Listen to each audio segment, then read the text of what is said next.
주님의 은혜와 평화가 여러분과 또한 여러분의 가정 가운데 항상 임하기를 기원합니다.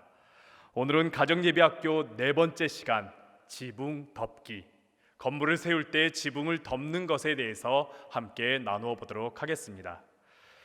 집들을 보면 참 다양한 지붕들이 있습니다.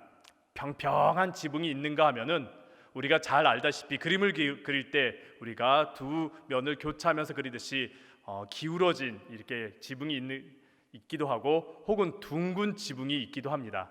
어쩔 때는 뾰족한 지붕이 있기도 하지요. 참 다양한 지붕이 있습니다.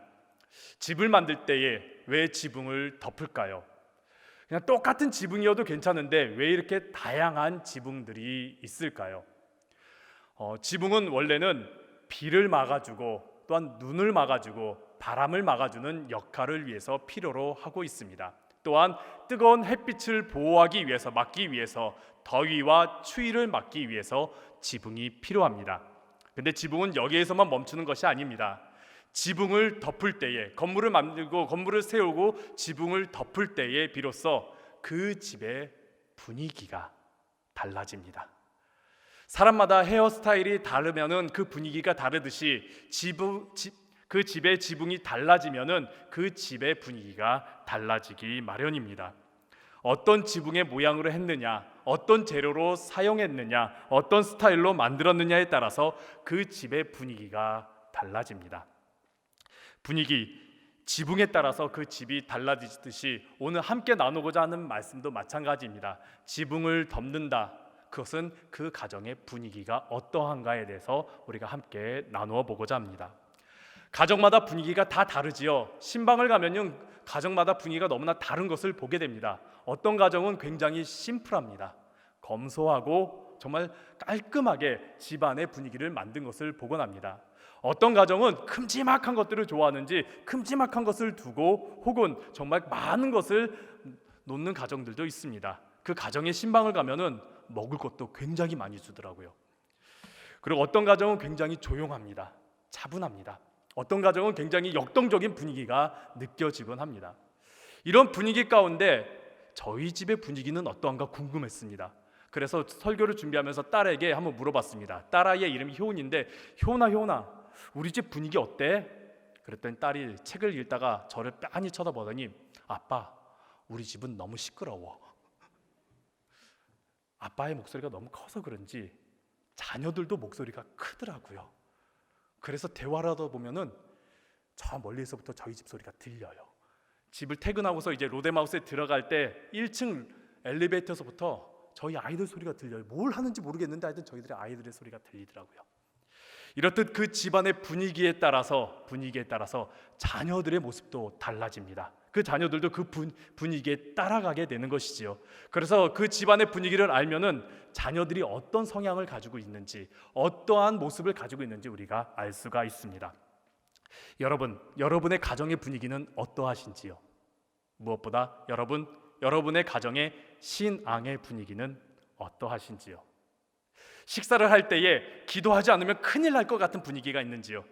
아니면은 큰 일이 있을 때, 중요한 일이 있을 때 세상의 방법을 찾기보다 기도하려는 그런 분위기가 있는지요? 말씀을 더 읽으려는 분위기가 있는지, 아니면 예배를 드리려는 분위기가 있는지, 아니면 찬양이 더 울려 퍼지는 분위기가 있는지, 여러분의 가정에는 신앙의 어떤 분위기를 가지고 있는지요? 오늘 본문에 있는 말씀, 함께 읽은 이 잠언의 본문에 있는 말씀은 자녀를 어떻게 교육해야 되는지에 대해서 나타내주고 있습니다. 어릴 때부터 마땅히 행할 길을 잘 가르쳐야지만이 나이가 들고 늙어서도 그 길에서 벗어나지 않는다, 그 길을 걷고 있다라는 그런 의미의 말씀을 전하고 있습니다. 어떻게 해야 우리의 자녀들을 잘 가르칠 수 있을까요? 오늘 본문에 있어서는 마땅히 행할 길을 가르치라라고 말씀하고 있습니다. 마땅히 행할 길, 그 길, 히브리어로는 데레크라는 단어를 사용하고 있는데, 길이라는 의미도 있지만은 그 길보다는 더 많은 의미로는 방향, 태도, 습관 혹은 방식을 말하고 있습니다. 우리 자녀에게 가르쳐야 해야 될 것은 지식만이 아니라 우리 자녀에게 바른 길을 걸어갈 수 있는 것을 가르쳐야 되죠. 바른 태도, 바른 생활 양식, 바른 습관, 그런 것을 우리가 가르쳐야 합니다. 근데 이는 학교에서 배울 수 있는 것이 아닙니다. 오히려 가정 안에서 배울 수 있는 것들입니다. 그래서 우리 부모는 우리들의 자녀를 바른 태도를 가지기 위하여, 바른 방향을 걷게 하기 위하여, 바른 생활 양식을 갖게 하기 위하여 잘 가르쳐야 합니다. 그리고 히브리어로 가르치다는 여기에 쓰인 단어는 카나크라는 단어인데, 가르치다, 그냥 이례적으로 이렇게 해야 된다라는 가르침보다는 훈련하다라는 그런 의미가 더 많이 담겨져 있습니다. 그리고 그 안에는, 훈련하다라는 그 단어 안에는 헌신하다라는 단어도 함께 담겨져 있습니다. 그냥 자녀에게 이렇게 해야 돼, 이렇게 해야 돼 말로만 가르치는 것이 아니라 그 길을 걸어갈 수 있도록, 바른 방향을 잡을 수 있도록, 바른 생활 양식을 가질 수 있도록, 습관을 가질 수 있도록 우리가 계속해서 우리 자녀들을 인내하면서 헌신하면서 훈련시켜야 한다라는 것이죠. 이례적인 가르침이 아니라 끊임없이 반복적으로 인내하면서 우리가 훈련시켜야 되는 것이 오늘 본문에서 말하고 있는 자녀 교육의 내용입니다. 미국의 플러신학교 기독교 교육학 교수이신 카라 포엘 교수는 자신의 저서 부모가 자녀의 신앙의 성장을 위해서 도울 수 있는 방법, 거기에 대해서 10가지를 제시했습니다. 우리 프린트물도 있고 스크린에 나올 텐데요, 함께 보도록 하겠습니다. 첫 번째가요, 정말 중요한 것인데, 부모가 가장 좋은 신앙의 모델이 되어야 한다라는 겁니다. 부모가 가장 좋은 신앙의 모델이 되어야 합니다. 부모의 모습에 따라서 자녀의 신앙이 좌지우지하게 되기 때문에 부모의 신앙의 모습이 너무나 중요합니다.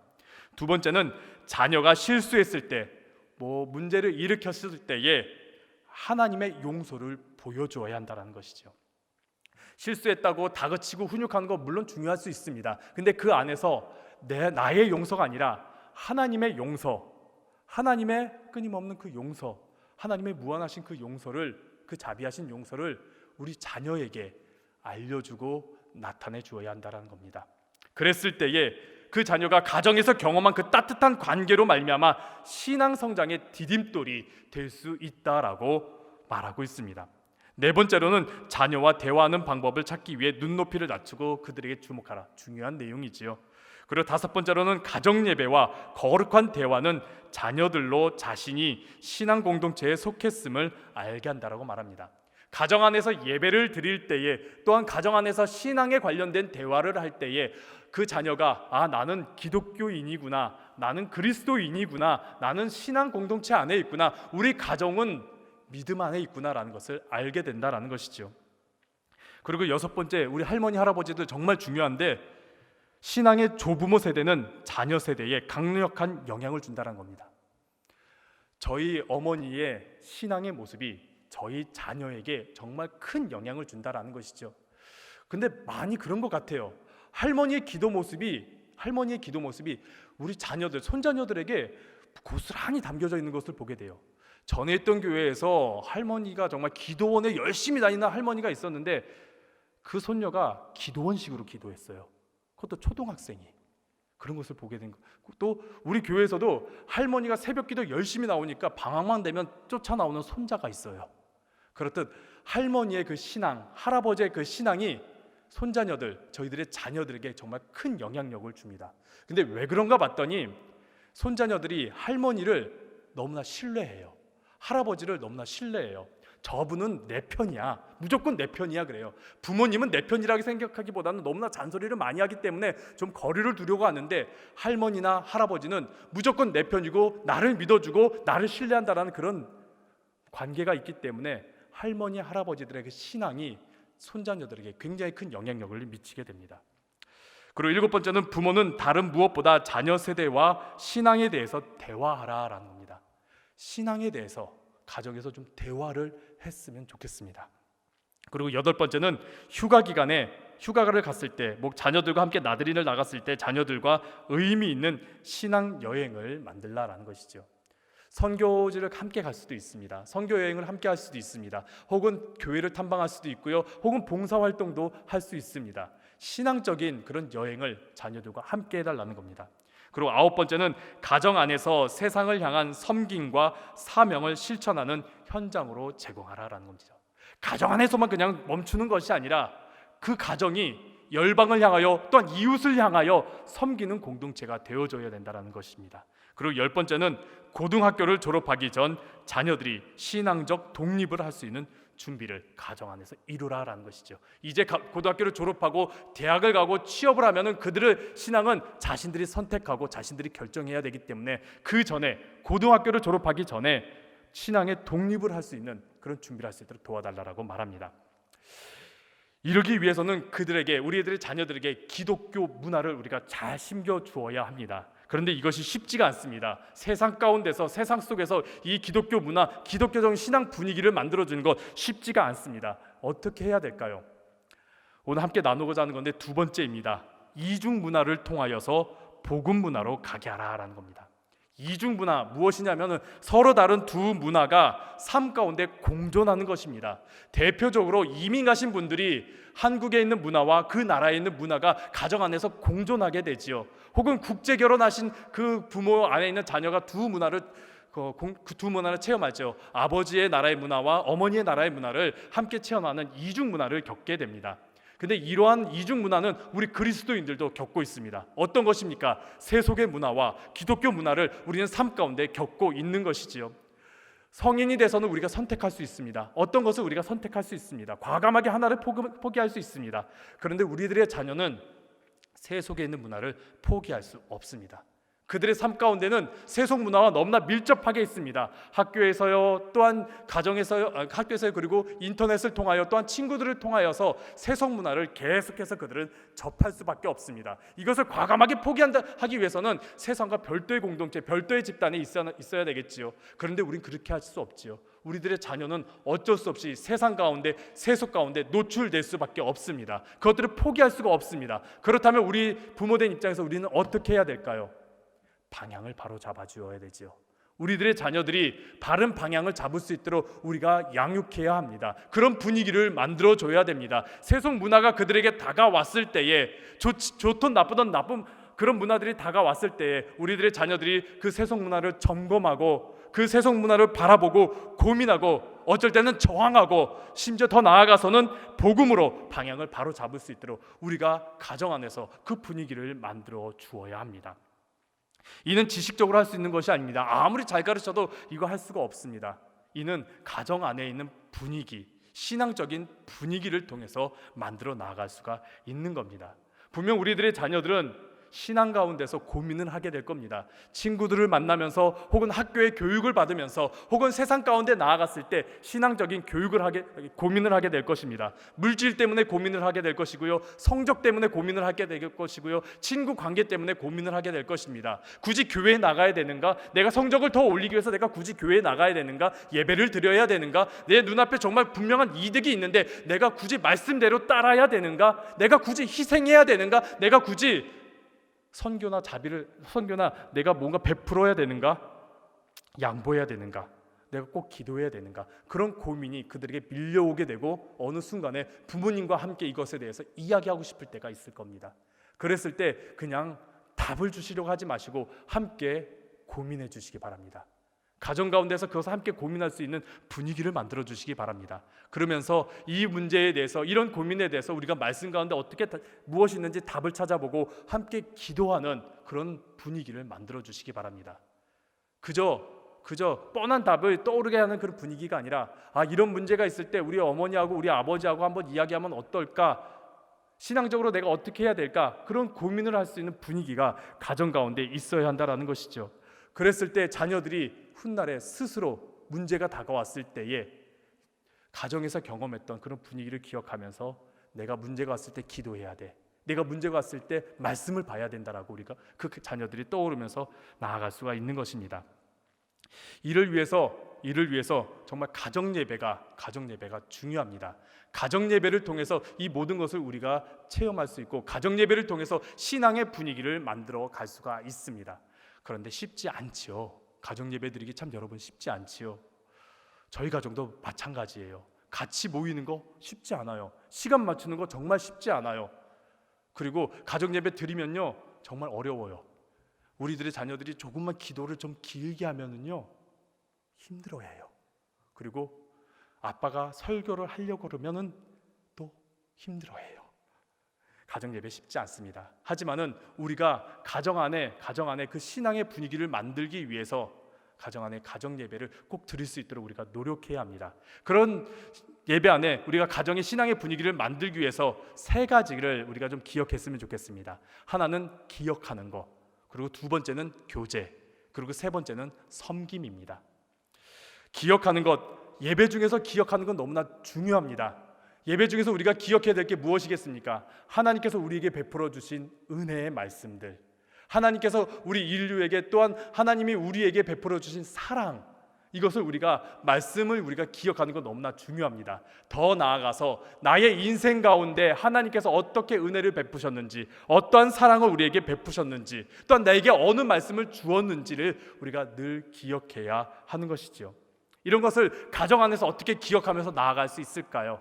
여러 가지가 있겠지만은 가정 안에서 눈에 띄는 장소에, 혹은 여러분들이 자주 보는 장소에, 혹은 여러분들이 가장 자주 가는 곳에 말씀의 구절을 놓던지요, 혹은 성경 구절을 놓던지요, 혹은 그림을 놓던지요, 혹은 다른 기독교적 모습을, 문화를 놓던 것이 중요합니다. 십자가를 놓을 수도 있고요, 세례 받았을 때 사진을 놓을 수도 있고요, 교회에서 받은 액자나 달력을 놓을 수도 있고요. 그런 모습들, 그런 형체들을 보면서 하나님의 말씀을 기억하는 그런 모습이, 그런 분위기가 가정 가운데 있어야 합니다. 무엇보다 자녀들과 신앙의 이야기를 좀 나누어 주시기를 바랍니다. 엄마가, 아빠가, 할머니가, 할아버지가 받았던 은혜, 하나님께서 내가 이런 삶을 살아갔을 때, 이렇게 힘들었을 때, 이렇게 어려웠을 때에 하나님께서 나에게 이런 은혜를 주셨다라는 그런 이야기를 함께 나누어 주시기를 바랍니다. 다른 이야기보다 신앙의 이야기, 신앙의 간증이 가정 안에서도 이루어져야 한다는 겁니다. 그렇게 기억할 때에 가정 안에 신앙의 분위기가 이어갈 수가 있습니다. 두 번째는 교제입니다. 교제, 우리 성도들 간의 교제 있죠. 서로 섬기는 것, 서로 사랑하는 것, 서로 또 희생하는 것, 서로 헌신하는 것, 여러 가지 많은 모습들이 있습니다. 이것이 교회 안에서만 이루어지는 것이 아니라 가정 안에서도 이루어져야 합니다. 여러분, 자녀와 함께 기도 제목을 좀 나누어 보세요. 자녀에게 어떤 기도 제목이 있는지 한번 물어보세요. 그리고 그 기도 제목을 가지고 함께 기도해 주세요. 그리고 더 나아가 자녀에게 부모의 기도 제목을 함께 공유해 주세요. 그래서 함께 기도하는 가정을 만들어 주시기를 바랍니다. 그러면서 서로가 존중하고, 서로가 배려하고, 서로가 용서하고, 서로가 섬기는 모습을 가정 안에서도 보여주시기 바랍니다. 부부가 보여주시기를 바라고, 또한 자녀에게, 또한 자녀는 부모에게 그런 모습을 보여주시기 바랍니다. 가정 안에 기독교의 교제의 모습이, 그런 분위기가 나타날 때 그 자녀는 그 모습을 통하여서 끝까지 그 모습을 나타내며 살아갈 수가 있습니다. 세 번째는 섬김입니다. 이 섬김이 가정 안에서 서로가 섬긴다, 그런 내용도 있겠지만은 더 중요한 것은 그냥 가정 안에서만 섬기는 것이 아니라 열방을, 그리고 이웃을 섬기는 모습을 말하고 있습니다. 함께 봉사활동을 나아가는 것, 함께 선교지를 나아가는 것. 나중에 코로나19가 이제 끝나갔을 때 가족들끼리 함께 선교 여행을 떠나는 것도 좋은 방법들 가운데 하나입니다. 전에 있던 교회에서 선교지를 갔을 때 부모님과 한 가정이 다 같이 선교지에 같이 갔던 것을 보곤 했습니다. 그 모습을 볼 때 처음에는 어린아이 데리고 이 힘든 곳에 왜 데리고 왔지? 왜 고생하려고 데리고 왔지 싶었는데, 끝까지 같이 있어 보니까 자녀들에게 그 선교 현장을 보여주고, 자녀들에게 그 선교 현장 가운데 어떻게 섬김의 모습을 나타내야 줘야 되는지를 보여주는 모습, 참 보기가 좋았습니다. 나중에 기회가 되실 때에 함께 선교지를 가시는 것 참 좋겠고요. 또 섬기는 모습, 이웃들을 섬기는 모습을 함께 해주셨으면 좋겠습니다. 혹은 월드비전이라든지 사랑의 빵 같은 걸로 함께 모금을 하면서 돕는 것도 가정 안에서 이루어지기를 바랍니다. 또한 주변을 청소한다든지요, 이웃을 사랑하는 모습이 가정 안에서 이루어지길 바랍니다. 그것이 함께 기도하고 함께 예배드리는 가정 예배 안에서 그냥 가족들끼리만의 기도 제목을 나누고 가족들을 위한 기도만 하는 것이 아니라 그 안에서 열방을 위해서 기도해 주시고, 또한 이웃들을 위해서 기도해 주시는 그 섬김의 모습이 가정 안에서 이루어질 때 그 가족은 신앙의 분위기를 이루어 나아갈 수가 있습니다. 이렇게 가정 안에서 기독교 문화, 신앙의 분위기가 자리 잡혀갈 때에 우리의 자녀는 바른 길을 걸어가게 됩니다. 아무리 험한 일들이 있을지라도, 아무리 거짓된 정보가 많을지라도, 아무리 엄한 일들이 다가올지라도 그들은 말씀을 붙잡게 되고요, 그들은 신앙의 분위기를 통하여서 기도하게 되고요. 그들은 늘 신앙을 붙잡고 살아가게 되는 것입니다. 그리고 이 신앙의 분위기가 바로 세상의 비바람과 풍파와 힘든 그 많은 어려움들 속에서 악한 문화를 막아주고 유혹을 막아주는 지붕의 역할을 하게 되는 것입니다. 이러한 지붕, 신앙의 분위기를 꼭 만드시는 여러분 되시기를 간절히 바랍니다. 여러분의 가정 안에서 신앙의 분위기를 만들어 세상의 모진 풍파 가운데 굳건하게 서는 가정이 되시기를 간절히 바랍니다. 또한 가정 예배가 되시기를 간절히 바랍니다.